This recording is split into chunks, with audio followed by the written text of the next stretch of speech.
ചാനലിലേക്ക് സ്വാഗതം. Commerce insight എന്നാണ്. സോ ഇന്ന് നമ്മൾ ഡിസ്കസ് ചെയ്യാൻ പോകുന്നത് എങ്ങനെയാണ് ഒരു യു ജി സി സ്കെയിലിൻ്റെ അണ്ടറിൽ ഒരു ആർട്ടിക്കിൾ പബ്ലിഷിംഗ് നടത്തുക എന്നുള്ളതാണ് നമ്മൾ ഡിസ്കസ് ചെയ്യാൻ പോകുന്നത്. സോ ഞാൻ ആർട്ടിക്കിൾ എഴുതുന്ന ഒരാളാണ്. യു ജി സി സ്കെയിൽ അണ്ടറിൽ മൂന്ന് നാല് മുതൽ ഒരു 6 വരെ ആർട്ടിക്കിൾസ് ഇഷ്യൂ ചെയ്തിട്ടുള്ള ഒരാളാണ്. സോ ഇന്ന് എങ്ങനെയാണ് ഇത് ആർട്ടിക്കിൾ ഇഷ്യൂ ചെയ്യേണ്ടത് എന്ന് നോക്കാം. അപ്പോൾ ഞാൻ എടുത്തിരിക്കുന്ന ടോപ്പിക് ഇത് ഓൾറെഡി ഇഷ്യൂ ചെയ്തിരിക്കുന്നൊരു ആർട്ടിക്കിളും കൂടിയാണ്. സോ ഈ ആർട്ടിക്കിളിനെ ബേസ് ചെയ്തിട്ടായിരിക്കും പറയാം. സോ ഈ ആർട്ടിക്കിളിൻ്റെ ടോപ്പിക് അറിയാലോ. ഇപ്പം നമ്മുടെ കുറേ യൂത്തൊക്കെ എന്തുകൊണ്ട് ഓവർസീസ് എഡ്യൂക്കേഷൻ എടുക്കുന്നു എന്തിനാണ് ഇവിടുന്ന് അങ്ങോട്ടേക്ക് മൈഗ്രേറ്റ് ചെയ്യുന്നത് എന്നുള്ളതായിരുന്നു ടോപ്പിക്ക്. സോ ആ ടോപ്പിക്കിൽ ഞാനും എൻ്റെ ഒരു മിസ്സും കൂടെയുള്ള ഒരു കൊളീഗ്, ഞങ്ങൾ രണ്ടുപേരും കൂടിയാണ് ഈ ആർട്ടിക്കിളിൽ വർക്ക് ഓൺ ചെയ്തേക്കുന്നത്. അപ്പോൾ ആദ്യമേ തന്നെ ചെയ്യേണ്ട കാര്യം എന്ന് വെച്ച് കഴിഞ്ഞാൽ നമ്മൾ ഈ ഒരു ടോപ്പിക്കിനെ പറ്റി ഒരു റിസർച്ച് നടത്തണം. പല റീസൺസിൽ അത് മാർക്കറ്റ് സർവേ അല്ല, ഒരു സർവേ നടത്തുക, കുട്ടികളോട് ചോദിക്കുക എന്തൊക്കെ കൊണ്ടാണ് പുറത്തേക്ക് പോകാനുള്ള കാരണങ്ങൾ. അപ്പോൾ നമ്മുടെ സാമ്പിൾ സൈസ് ഒരു 150 അല്ലെങ്കിൽ 200 ആയിരിക്കണം സാമ്പിൾ സൈസ് വരേണ്ടത്. അതുകൂടാണ്ട് തന്നെ നമുക്ക് ഒരു ഇൻട്രൊഡക്ഷൻ വേണം. അപ്പോൾ ഇൻട്രൊഡക്ഷൻ എന്ന് പറയുമ്പോൾ എന്തുകൊണ്ടാണ് ഓവർസീസ് എഡ്യൂക്കേഷൻ നമ്മുടെ ഡൊമസ്റ്റിക് കൺട്രീനേലും കൂടുതൽ ഓവർസീസ് എഡ്യൂക്കേഷൻ ഇമ്പോർട്ടൻസ് എന്തുകൊണ്ട് കുട്ടികൾ പോകുന്നു എന്നുള്ളത് മനസ്സിലാക്കി കൊണ്ടിട്ടുള്ള ഒരു ഇൻട്രൊഡക്ഷനാണ് എഴുതേണ്ടത്. അപ്പോൾ എന്തൊക്കെ ഫാക്ടേഴ്സാണ് നമ്മൾ മനസ്സിലാക്കിയത്, നമ്മൾ റിസർച്ച് ചെയ്ത് കണ്ടെത്തിയ കാര്യങ്ങളാണ് ഇൻട്രൊഡക്ഷന് കൊടുക്കേണ്ടത്. അതുപോലെ തന്നെ ഇവിടെ ഒരു അബ്സ്ട്രാക്റ്റ് കൊടുക്കണം. അബ്സ്ട്രാക്റ്റ് എന്ന് പറയുന്നത് നമ്മുടെ ഫൈൻഡിങ്സ് ഉൾപ്പെടെ നമ്മൾ കണ്ടുപിടിച്ചിരിക്കുന്ന റീസൺസും ഇൻട്രൊഡക്ഷനും എല്ലാം കൂടി ചേർത്തിട്ട് വേണം ഒരു അബ്സ്ട്രാക്റ്റ്. അതായത് ഇത് വായിച്ചു നോക്കി കഴിഞ്ഞു കഴിഞ്ഞാൽ എന്തൊക്കെയാണ് ഈ ആർട്ടിക്കിളിൽ ഉള്ളത് എന്ന് മനസ്സിലാക്കാനാണ് അബ്സ്ട്രാക്റ്റ് എന്ന് പറയുന്നത്. അപ്പോൾ അബ്സ്ട്രാക്റ്റ് എഴുതി കഴിഞ്ഞ് അതിനകത്ത് കീ ടേംസ് എന്തൊക്കെയാണ് നമ്മൾ ഉപയോഗിച്ചിരിക്കുന്ന കീ ടേംസും കൂടി കൊടുക്കുക. അത് കഴിഞ്ഞിട്ട് വേണം ഇൻട്രൊഡക്ഷൻ എഴുതാനായിട്ട്. Once introduction is done, then നിങ്ങൾ നെക്സ്റ്റ് ചെയ്യേണ്ടതാണ് statement of purpose. Statement of purpose എന്ന് പറയുന്നത് എന്തിലാണ് കണ്ടക്ട് ചെയ്തിരിക്കുന്നത്, എന്തിനു വേണ്ടിയാണ് കണ്ടക്ട് ചെയ്തിരിക്കുന്നത്. അപ്പോൾ ഈ പറഞ്ഞിരിക്കുന്ന ഒരു ആർട്ടിക്കിൾ കണ്ടക്ട് ചെയ്തിരിക്കുന്നത് എന്താണ്, ഒരുപാട് ഫാക്ടേഴ്സും അതുപോലെ തന്നെ കോംപ്ലക്സിറ്റീസ് എന്ന് വെച്ച് കഴിഞ്ഞാൽ യങ് ജനറേഷൻ എന്തുകൊണ്ട് അവർ പുറത്തേക്ക് പോകുന്നു എന്ന് കണ്ടുപിടിക്കാനുള്ളതിൻ്റെ ആണ് ഒരു statement of purpose, the reason behind that. അപ്പോൾ അതാണ് പറഞ്ഞിരിക്കുന്നത്. സോ ഇതിൻ്റെ ഒബ്ജക്റ്റീവ്സ് എന്തൊക്കെയാണ്? ഒബ്ജക്റ്റീവ്സ് എന്ന് പറയുന്നത് 3 മുതൽ 4 വരെ ഒബ്ജക്റ്റീവ്സ് നമുക്ക് സ്റ്റേറ്റ് ചെയ്യാവുന്നതാണ്. അപ്പോൾ ഇതിനകത്ത് വെച്ചിരിക്കുന്ന ഒബ്ജക്റ്റീവ്സ് എന്ന് പറയുന്നത് എന്തൊക്കെയാണ് യങ് പീപ്പിൾ അല്ലെങ്കിൽ യങ് ജനറേഷൻ ഇൻ്റർനാഷണൽ ഷോസിലേക്ക് പോകാനുള്ള കാരണം, അതിൻ്റെ സ്പെസിഫിക് എലമെൻറ്റ്സ് എന്തൊക്കെയാണ്, പിന്നെ പൊളിറ്റിക്കൽ ലാൻഡ്സ്കേപ്സ് എന്തൊക്കെയാണ്, പിന്നെ കൾച്ചറൽ ആൻഡ് ഡയമെൻഷണൽ ഷേപ്പ്, അതായത് നമ്മുടെ ഇന്ത്യൻ കൾച്ചേഴ്സും പുറത്തുള്ള കൾച്ചേഴ്സും തമ്മിലുള്ള കീ ഡിഫറൻസസ്. അത് കഴിഞ്ഞിട്ട് to understand influence of family expectation, അതായത് ഫാമിലി എക്സ്പെക്റ്റേഷൻസും അതുപോലെ പുറത്ത് പോയി ജോബ് കിട്ടിക്കഴിഞ്ഞാൽ കിട്ടുന്ന ഇൻകം അതും എല്ലാം കൂടി നോക്കുമ്പോഴാണ് ഈ 4 കാര്യങ്ങളാണ് എൻ്റെ ഒബ്ജക്റ്റീവ്സ് ആയിട്ട് ഞാൻ സെറ്റ് ചെയ്തിരിക്കുന്നത്. നെക്സ്റ്റ് എന്ന് പറയുന്നത് റിസർച്ച് മെത്തഡോളജി. ഇപ്പോൾ റിസർച്ച് മെത്തഡോളജിയിൽ എന്തൊക്കെ കാര്യങ്ങളാണ് വരണതെന്ന് നോക്കാം. സോ ഫസ്റ്റ് വന്നിരിക്കുന്ന റിസർച്ച് മെത്തഡോളജി എന്ന് പറയുന്നത് പോപ്പുലേഷൻ ആൻഡ് സാമ്പിൾ എന്ന് പറഞ്ഞു കഴിഞ്ഞാൽ എൻ്റെ ടോട്ടൽ പോപ്പുലേഷൻ എന്ന് പറയുന്നത് 250 ആയിരുന്നു എൻ്റെ സാമ്പിൾ. ആ സാമ്പിളിൽ നിന്ന് ഞാൻ 150 റെസ്പോണ്ടൻസിനെയാണ് സെലക്ട് ചെയ്തിരിക്കുന്നത്. ഇതാണ് പറഞ്ഞിരിക്കുന്നത്. Out of 250 samples I have taken 150 respondents according to my convenience. അപ്പോൾ എൻ്റെ കൺവീനിയൻസിന് വേണ്ടിയിട്ടാണ് ഞാൻ 250 നിന്നിട്ട് 150 റെസ്പോണ്ടൻസിന് എടുക്കാം. ഇത് നിങ്ങൾക്ക് 100 ആകാം, 150 ആകാം, 200 ആകാം, 250 ആകാം, അതിന് മേലെ ആകാം. പക്ഷേ it should not be less than 100. So keep that in mind. Next one is data and source of data. So എന്താണ് സോഴ്സ് ഓഫ് ഡാറ്റ? അപ്പോൾ നമ്മൾ പറഞ്ഞല്ലോ, നമ്മൾ ഒരു സർവേ നടത്തുന്നുണ്ട്, ക്വസ്റ്റ്യൻ മെത്തേഡ്സ് നടത്തുന്നുണ്ട്. സോ അങ്ങനെ 2 കാര്യങ്ങൾ വരുന്നത് പ്രൈമറി ഡാറ്റ എന്നാണ്. സോ പ്രൈമറി ഡാറ്റ എന്ന് പറയുന്നത് എന്താ, നമുക്ക് കിട്ടുന്ന ഫ്രഷ് ഡാറ്റയാണ് പ്രൈമറി ഡാറ്റ. സെക്കൻഡറി ഡാറ്റ എന്ന് പറയുന്നത് നമ്മൾ ജേർണൽസ്, വെബ്സൈറ്റ്സ്, അതുപോലെ തന്നെ ആർട്ടിക്കിൾസ് എല്ലാം വായിച്ചിട്ട് റിസർച്ച് ചെയ്തിട്ട് കിട്ടുന്നതാണ് സെക്കൻഡറി ഡാറ്റ. സോ ഇത് രണ്ടുമാണ് ഞാൻ യൂസ് ചെയ്തിരിക്കുന്ന data. So most of the articles when we are writing we will be using primary and secondary data. So keep that in mind. So this can be copy pasted.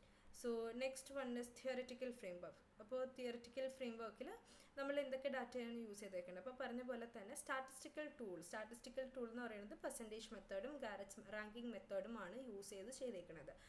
ഇവിടെ chi-square method use ചെയ്യാം, അല്ലെങ്കിൽ any other statistical tool use ചെയ്യാം. Percentage method is more convenient, so I use that method. So ഇതൊക്കെയാണ് first initial വരുന്ന കാര്യങ്ങളിൽ നിങ്ങൾക്ക് ചെയ്യാനുള്ളത്. So ഇത് ഞാൻ ഇഷ്യൂ ചെയ്തിരിക്കുന്നത് international journal and research analytical reviews എന്ന് പറഞ്ഞിരിക്കുന്നതിലാണ്. സോ അവർ ഇത് നമ്മളിത് പേപ്പർ സബ്മിറ്റ് ചെയ്യുന്ന സമയത്ത് they will be going through ആ ആർട്ടിക്കിൾ ആൻഡ് അത് കഴിഞ്ഞിട്ട് പ്ലേഗറിസം ചെക്കിംഗ് ഉണ്ടാവും. അതായത് നമ്മൾ ഒരു സൈറ്റിൽ നിന്നിട്ടാണ് കോപ്പി ചെയ്യണതെങ്കിൽ പ്ലേഗറിസം ഡിറ്റക്റ്റ് ചെയ്യുവാണെങ്കിൽ അപ് ടു 5-10% വരെ ആകാം. പക്ഷേ എന്നാലും അതിൽ കൂടുതലായി കഴിഞ്ഞ് കഴിഞ്ഞാൽ ആ article will not be published. So make sure that it is always in your own words and in your own explanation. So allengil it will be very difficult for you to get your articles published. Now moving on to my result and discussion. അതായത് ഇതിനകത്ത് ഇതാണ് ഗാരറ്റ്സ് മീൻ score എന്ന് പറയുന്നത്. So മീൻ score എന്ന് പറയുമ്പോൾ നമ്മൾ മീനെല്ലാം കണ്ടുപിടിച്ചിട്ട് ചെയ്യണം എന്നാണ്. So I will come to that topic very last. So ഒരു നെക്സ്റ്റ് വരുന്ന കാര്യങ്ങൾ എന്ന് പറയുന്നത് figures and tables. Figures and tables എന്ന് പറയുമ്പോൾ നമ്മുടെ മറ്റേ സർവേ നടത്തുമല്ലോ. സർവേ നടത്തുന്നിടത്ത് നമ്മൾ യൂസ് ചെയ്യുന്ന ക്വസ്റ്റനൈസ് ആണ് ഇവിടുത്തെ ടേബിൾസ് ആൻഡ് ഫിഗേഴ്സിൽ വരിക. സോ ആദ്യം എന്ന് പറയുന്നത് ഏജ് ക്ലാസിഫിക്കേഷൻ. അപ്പോൾ ഏജ് ക്ലാസിഫിക്കേഷൻ ഏതൊക്കെ ഏജ് ക്ലാസിഫിക്കേഷൻ എത്രയാണ് ടോട്ടൽ റെസ്പോണ്ടൻസ് അതിൻ്റെ പെർസെൻറ്റേജ് കണ്ടുപിടിക്കുക. എന്നിട്ട് അത് നമ്മുടെ ഏത് സോഴ്സ് ഡാറ്റയാണ് പ്രൈമറി സോഴ്സ് ഡാറ്റയാണ് നമ്മൾ കണ്ടുപിടിച്ചേക്കണം. സോ സോഴ്സ് എന്ന് പറഞ്ഞ് പ്രൈമറി ഡാറ്റ എന്ന് എഴുതുക. എന്നിട്ട് നമ്മൾ ഇതിൻ്റെ അനാലിസിസ് ഒരു ഇൻ്റർപ്രിട്ടേഷൻ എഴുതാം. ഇപ്പോൾ ഇൻ്റർപ്രിട്ടേഷൻ എന്ന് പറയുന്നത് it is clear from the table that out of 150 respondents 80 belonging to the category 15 to 25. അതായത് ഇതിനകത്ത് 80 respondents അതായത് 53.33% എവിടെ നിന്ന് ഏത് കാറ്റഗറിയിൽ ഫോളോ ചെയ്യുന്നു 15 മുതൽ 25 ഏജ് കാറ്റഗറി. അതായത് ഈ 15 മുതൽ 25 വരെയുള്ള ഏജ് കാറ്റഗറിയിലെ ആൾക്കാരാണ് കൂടുതലും എബ്രോഡ് എഡ്യൂക്കേഷൻ സീക്ക് ചെയ്യുന്നതും അല്ലെങ്കിൽ മൈഗ്രേറ്റ് ചെയ്യാൻ താല്പര്യപ്പെടുന്നതും. സോ അതാണ് ഈ പറഞ്ഞിരിക്കുന്നത്. എന്ന് പറയുന്നത് പോലെ രണ്ടാമത്തെ ജെൻഡർ ക്ലാസിഫിക്കേഷൻ, മെയിലാണോ ഫീമെയിലാണോ കൂടുതൽ പോകുന്നത്. ഇവിടെ നോക്കിക്കഴിഞ്ഞാൽ മെയിലും ഫീമെയിലും ഓൾമോസ്റ്റ് ഈക്വലൊക്കെ ആയിട്ട് തന്നെയാണ് പോകുന്നത്. വലിയ ശതമാനം വ്യത്യാസമൊന്നുമില്ല, 10% മാത്രമേ വ്യത്യാസം പറഞ്ഞുള്ളൂ. ഇനി അടുത്തതെന്ന് വെച്ചാൽ എന്തൊക്കെ ഫാക്ടേഴ്സാണ് ഈ ഓവർസീസ് എഡ്യൂക്കേഷൻ പെർസ്യൂ ചെയ്യാനുള്ള റീസൺ. അതായത് അക്കാഡമിക് ഓപ്പർച്യൂണിറ്റീസ്, പിന്നെ ക്വാളിറ്റി ഓഫ് എഡ്യൂക്കേഷൻ, പിന്നെ exposure to diverse cultures, economic factors, പിന്നെ scholarship, job prospectus, global networking opportunities. അപ്പോൾ ഇതൊക്കെയായിരുന്നു ഇവിടെ ഞാൻ സെലക്ട് ചെയ്ത കുറച്ച് ഫാക്ടേഴ്സ് ഉണ്ടായിരുന്നത്.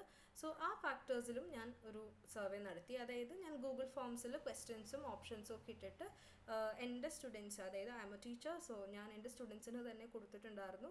സോ എൻ്റെ സ്റ്റുഡൻസ് ചെയ്ത ഒരു സർവേ ആണ് ഇതിൽ കിട്ടിയത്. കാരണം I did it with my 12th grade batch. So അതിൽ നിന്ന് കിട്ടിയതാണ്. അതുകൂടാണ്ട് തന്നെ I was also A lecturer. So ഞാൻ കോളേജിലെ സ്റ്റുഡൻസിനും ഈ സർവേ സെൻഡ് ചെയ്ത് കൊടുത്തിട്ടുണ്ടായിരുന്നു. അപ്പോൾ അതിൽ നിന്ന് കിട്ടിയ റെസ്പോൺസാണ് എനിക്ക് വന്നത്. എല്ലാ ഡാറ്റയുടെയും താഴെ, അതായത് എല്ലാ ഫാക്ടേഴ്സിൻ്റെയും ടേബിൾസിൻ്റെയും താഴെ ചെയ്യേണ്ട ഒരു കാര്യം എന്ന് വെച്ച് കഴിഞ്ഞാൽ നമുക്ക് കിട്ടിയിരിക്കുന്ന റെസ്പോൺസിൻ്റെ ഒരു ചെറിയ ശതമാനത്തിൽ ഒരു എക്സ്പ്ലനേഷൻ ചെയ്യേണ്ടതാണ്. Okay. So and also you have to write the heading. So third 3 ഇതിപ്പോൾ തേർഡ് ബോക്സ് ആണ്. 3 എന്നിട്ടിട്ട് എന്താണ് heading. The following table shows the factors influencing decision to pursue overseas education എന്നും പറഞ്ഞു കൊടുക്കുക. അതുപോലെ തന്നെ ടേബിൾ 3 എന്നും പറഞ്ഞിട്ട് ഈ ഹെഡിങ് ഇവിടെ വെക്കുക. ഇതാണ് ചെയ്യേണ്ട കാര്യങ്ങൾ.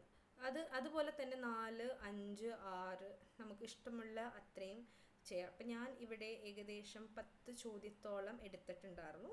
10 ചോദ്യം മതി എന്ന് വെച്ചിട്ടാണ്. നിങ്ങൾക്ക് ഒരു 15-20 വരെ വെക്കാം, പക്ഷേ മിനിമം 10 വേണം എന്നുള്ളതായിരുന്നു പറഞ്ഞിരുന്നത്. അപ്പോൾ 10 ചോദ്യങ്ങളും ചെയ്ത് കഴിഞ്ഞിട്ട് നമുക്ക് നെക്സ്റ്റ് എന്ന് പറയുന്നതാണ് ഫൈൻഡിങ്സ് എന്ന് പറയുന്നത്. ഫൈൻഡിങ്സ് എന്ന് പറയുമ്പോൾ ഓരോ ടേബിളിൽ നിന്നിട്ട് ഏറ്റവും ഹയസ്റ്റ്, അതായത് മെയിൻ ആയിട്ട് വരുന്ന respondents. As I said in the first ടേബിളിൽ എന്തായിരുന്നു, it is understood that most respondents fall in the age category of 15 to 25, that is 53.33%. So ഈ ഒരു 15 to 25 എന്നുള്ളത് എന്ന് പറഞ്ഞ പോലെ എല്ലാത്തിലും ഇതുപോലെ മെയിനായിട്ട് മുന്നിൽ നിൽക്കുന്ന അല്ലെങ്കിൽ ഏറ്റവും കൂടുതൽ റെസ്പോണ്ട് ചെയ്തിരിക്കുന്ന ഫാക്ടേഴ്സ് എടുത്ത് ഇവിടെ എഴുതുക. ഇതാണ് നമ്മുടെ findings. Now moving on to suggestion എന്ന് പറയുന്നത് നമ്മൾ ആദ്യം കണ്ടെത്തിയ ഒബ്ജക്റ്റീവ്സ് ഉണ്ടല്ലോ, ആ ഒബ്ജക്റ്റീവ്സിൻ്റെ ആൻസേഴ്സ് വേണം ഇവിടെ സജഷനിൽ വരാനുള്ളത്. അപ്പോൾ എനിക്ക് 4 ഒബ്ജക്റ്റീവ്സ് ഉണ്ട്. 4 ഒബ്ജക്റ്റീവ്സിനും കൂടി കൂട്ടിച്ചേർത്തിട്ടാണ് ഞാൻ 2 സജഷൻസ് ഇവിടെ എഴുതിയേക്കുന്നത്.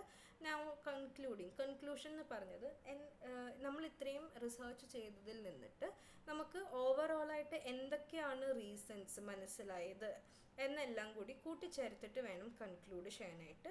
And after concluding next thing you have to do is you have to write the references. അപ്പോൾ ഞാൻ റെഫർ ചെയ്ത കുറച്ച് ആർട്ടിക്കിൾസും അതുപോലെ തന്നെ കുറച്ച് ബുക്സുകളും ഒക്കെയാണ് ഇവിടെ ഞാൻ രജിസ്റ്റർ ചെയ്തിരിക്കുന്നത്, റെഫർ ചെയ്തിരിക്കുന്നത്. സോ അതും റെഫർ ചെയ്യാം. Minimum 10 to 15 you should refer it and then make a article on based on what you have understood. So this is how we are doing now. Garrett's ranking method എന്ന് പറയുന്നത് നമ്മൾ ഈ കണ്ടതിൽ നിന്നിട്ട് ഏറ്റവും Garrett's ranking തന്നെ വേണമെന്ന് ഞാൻ പറയുന്നില്ല. You can use chi-square method as well.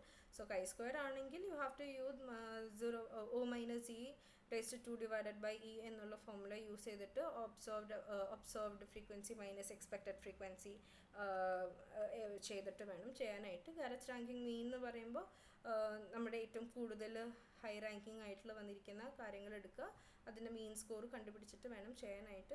that is available on the YouTube channel. You can use that particular video for finding that. So here also I have explained from where did I got the data and എന്തൊക്കെയാണ് ഇവിടെ explain ചെയ്തിരിക്കുന്നത് എന്നുള്ളതാണ് എഴുതിയിരിക്കുന്നത്. So I hope എങ്ങനെയാണ് article എഴുതണ്ടേ എന്നുള്ളത് clear ആയിട്ടുണ്ടെന്ന് വിശ്വസിക്കുന്നു. ഈ കൂടുതലായിട്ട് എന്തെങ്കിലും ഡൗട്ട് ഉണ്ടെങ്കിൽ please do comment on my channel. ഞാൻ അതിനെ ബേസ് ചെയ്തിട്ട് വീഡിയോസ് ഉണ്ടാക്കുന്നതായിരിക്കും. ഇനി ഇതെങ്ങനെ പബ്ലിഷ് ചെയ്തു എന്നുള്ളതാണെങ്കിൽ അത് അടുത്തൊരു വീഡിയോയിൽ എക്സ്പ്ലെയിൻ ചെയ്യുന്നതാണ്. So thank you, bye, have a good day. Please do comment and like and subscribe my channel. So have a really good day. Bye.